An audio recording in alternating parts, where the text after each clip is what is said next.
So it is that day you've been waiting for all year. I know you've been waiting with bated breath. You've bought the cars, you bought the presents. It is budget day, and it has happened. Incredibly excited. I know we're all on tenterhooks for it.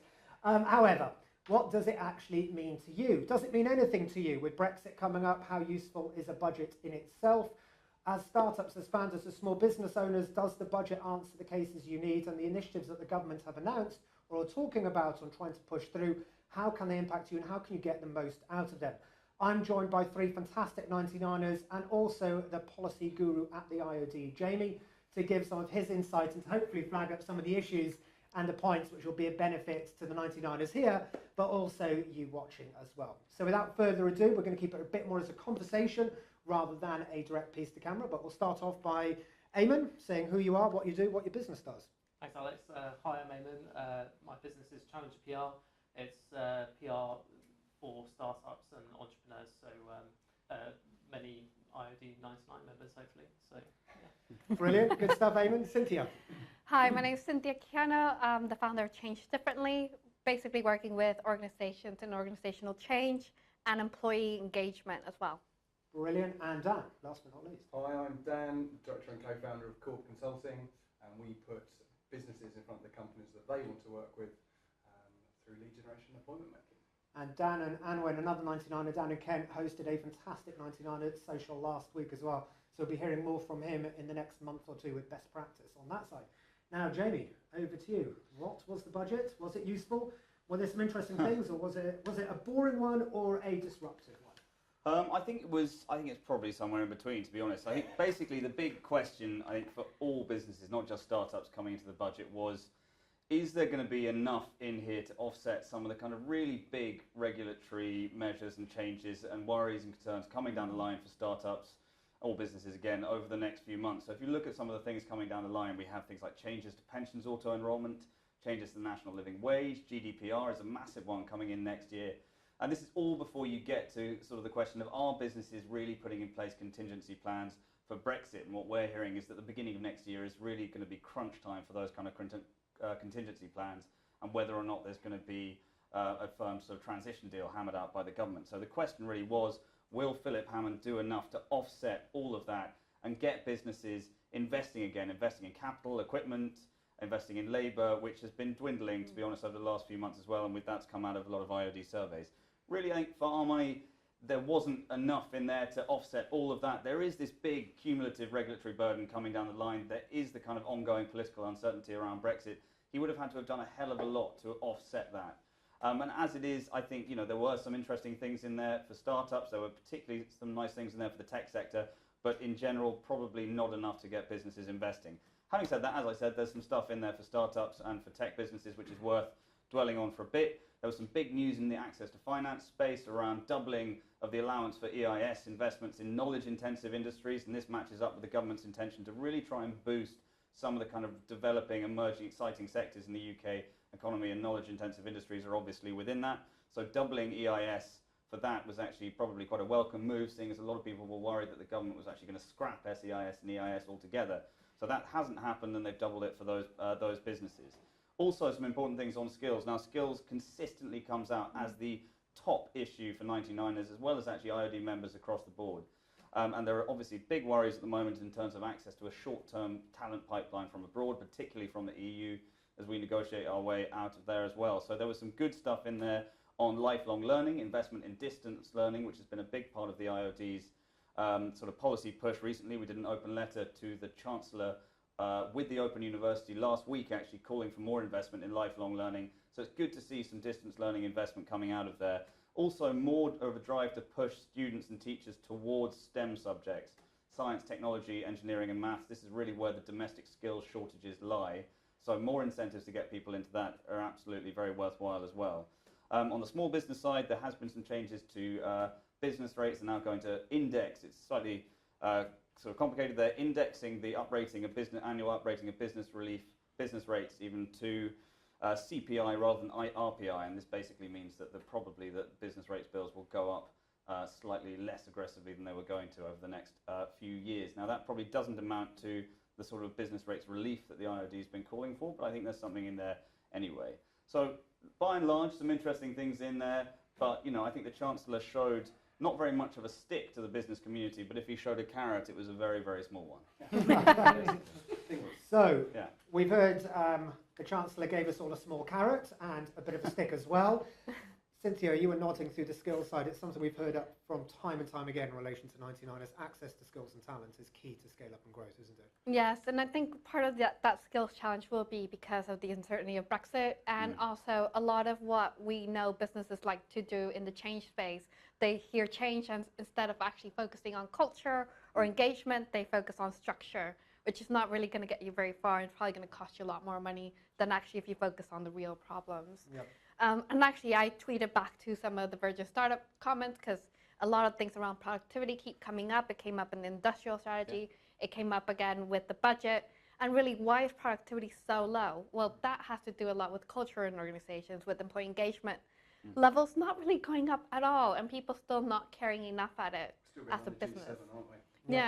Yeah, we're still one of the worst in the whole G7, worst across Europe.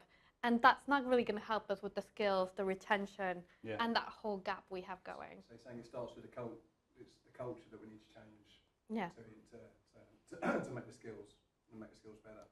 I think, rather than just looking at the structure and the training, actually it's the culture within the business. Is that?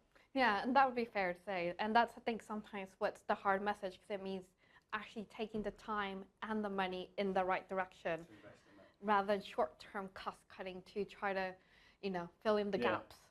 Yeah. And I think on the funding side is something we saw at your event in Kent last week, where we had the founder of HireCar there in relation to raising finance and obviously a tech-enabled business and disrupting that space, as you rightly said, the sort of the Uber of the high rental car scheme and things like that. Yes, it is useful if you are a business like that, but a lot of the issues, if you're not a tech business, what is in the budget for tech businesses? But on HireCar, it was an interesting one, and I know Graham's got some interesting thoughts on the crowdfunding routes he's been on. Yeah, I think for HireCar, the Airbnb of of car rental, for those guys, when they started on their journey 2.5 years ago, there was no doubt that that crowdfunding was an important Kickstarter essentially for them to to get that kind of proof of concept with a minimum viable product. They're now 3 rounds down and 4.7 million funded, and which is obviously an incredible thing to achieve. But I think his views changed on crowdfunding and the kind of perhaps the equities that were lost back then, and and it's not. I think if he was to do it again, they probably wouldn't do it. I think the point that we were also making is that a £4.7 million funded startup is probably the exception rather than the rule. Sure. And and in the 99er space, that there's certainly more kind of lean, organic startups. And I think something we touched on before we started was about actually an understanding of what businesses and certainly startups have access to. Yep.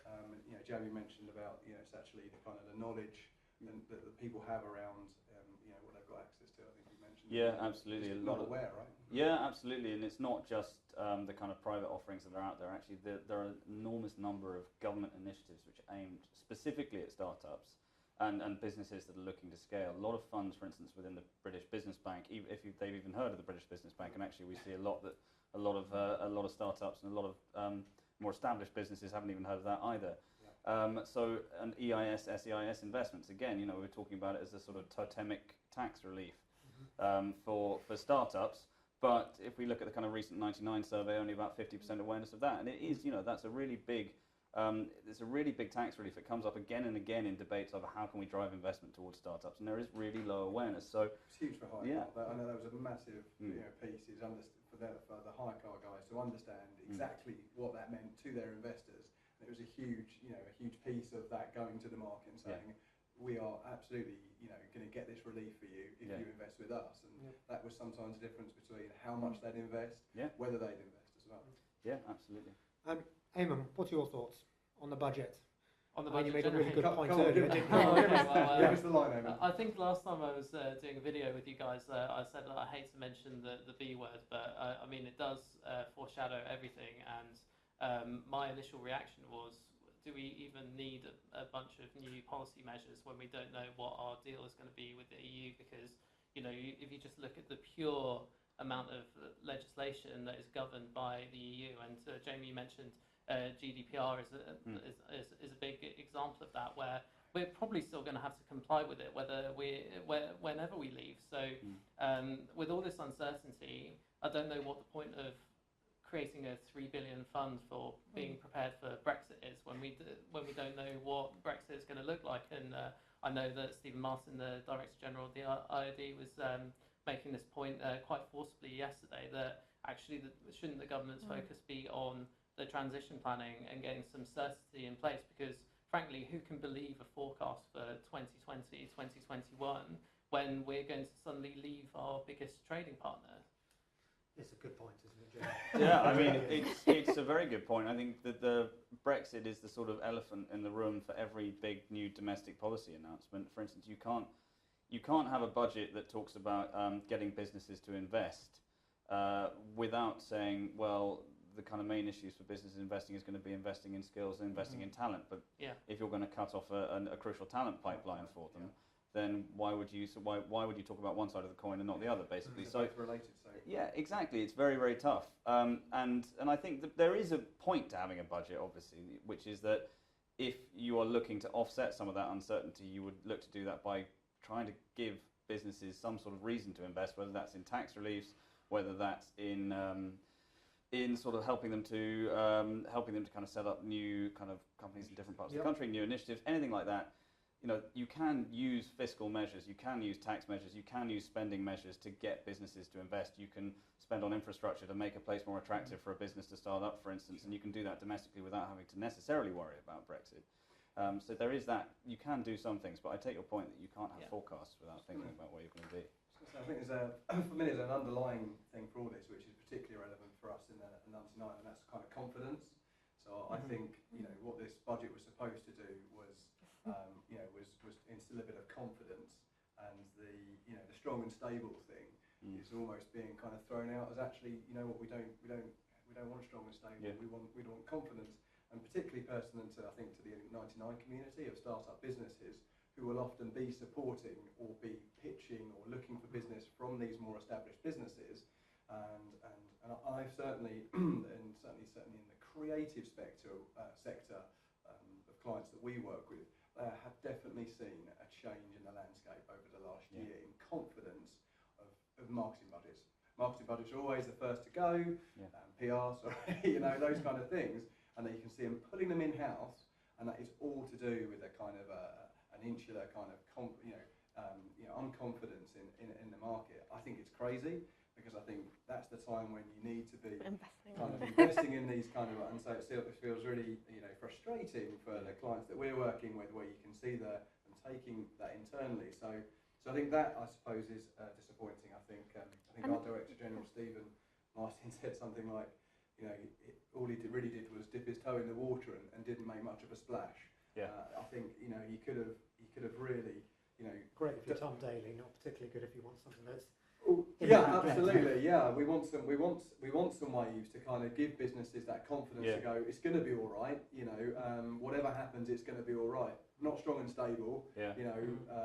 Deal or no deal, we'll make sure that this is right. To give these fantastic UK businesses the confidence to invest in startup companies like us. I think that's probably a shame that didn't come away. And that's going to completely agree, because and any time where there's been like recession or cost cutting, it tends to be some of the things you should be investing in that get cut, rather than like the big hardcore things. And I think that's where the skills is. But also, even thinking about skills, I know there is an increase in the budget for like STEM subjects. But what I have many friends that are academics in STEM subjects, and most of their research funds comes from the EU. So it's kind of looking at what is going to happen with all those projects. Double-sided coin again, isn't it? On that point, one of the positive things that he did mention was about the European Investment Fund, and a commitment, or a light commitment, that if need be, the government will keep funding some of the projects that are funded by it. Well, to replace the EU. I still need to go through some of the small print of that stuff. I think what they talked before about replacing the European Investment Fund. Now, the European Investment Fund has been a massive contributor to like venture capital funds and private equity in the UK over the last few years. So it is absolutely crucial to replace that funding, just to stand still, basically. So there has been a bit of a talk about setting up new funds within the British Business Bank. I'm not sure how that's connected to the European Investment Fund yet. Let's go back over and maybe we could do another incredibly boring session on the European Investment Fund. For those that need it. Yeah. But to wrap up and keep it to roughly 15 minutes, I'm going to turn to each of the panellists here and ask for the budget in 1, 2 or 3 words, what they think of it, and I think I know what Eamon's is going to be. But before I do, thank you so much for watching. As Jamie rightly said, Philip Hammond has given us a little carrot, but hopefully it will go a long way and help feed 5,000. But without further ado, Dan, 2, 3, 4 words on what the budget means to you. What does this budget mean to me? Thanks for dropping this on us. And That's all right, Dan. That's okay. What does the not a lot? I think that's a good enough. So not a lot, and I think we should be focusing on our talent and our productivity. And budget, I don't think the budget doesn't have an effect on that, but that's where we need to start outstripping our G7 partners in their productivity. And I thought the confidence thing was a really, really good point as Absolutely. well that you flagged up. Eamon, What about Brexit? what about Brexit? There we go. Cynthia? Probably leaves a lot more questions than answers sometimes for startups, I think. And I think, again, it's just where's the human element to all this? And I thought, again, picking up on the cultural thing, really important. Productivity side should never be underestimated. And Jamie, last words with you. That's just another day in the office for me, really.